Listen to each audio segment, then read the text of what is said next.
If you've been watching us this afternoon and evening, you've learned harmful algal blooms pose the biggest threat ever seen to Lake George and its economy. And you learned how environmentalists and scientists are teaming up to prevent these algal blooms in the future. Now the important work being done on the lake and in the lab. Look closely at the green. It's something never before seen in the crystal clear water of Lake George. It's a massive amount of blue-green algae known as a harmful algal bloom. The HABs were first discovered last fall.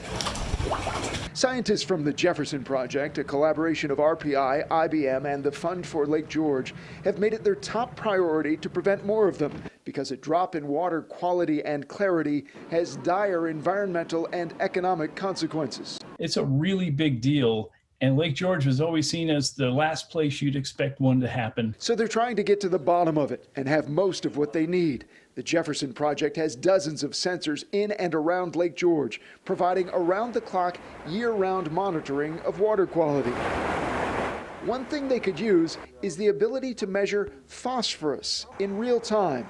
The nutrient, which is found in lawn fertilizer, is believed to be a contributor to blooms. And I'll tell you, the way we do it now is typically people will take a sample of water, maybe every 2 to 4 weeks. That's the frequency that we have. But another RPI professor, Dr. Shayla Sawyer, might just have the answer to real-time monitoring. It's really interesting, exciting research. Sawyer and her team have discovered that a type of bacteria has the ability to act as a sensor.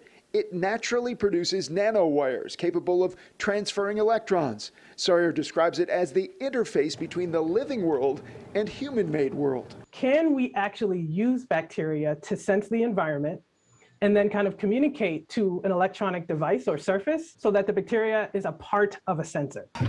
The potential for the Jefferson Project is having a sensor it needs to prevent HABs. Professor Sawyer's work will absolutely be a game changer. This lake really is phosphorus sensitive. Her work will help us to detect phosphorus levels in and around the lake and help determine where they're coming in from. Imagine now you have real-time, high-frequency phosphorus detection. That's going to help you a lot in doing things like predicting when the next harmful algal bloom is going to happen.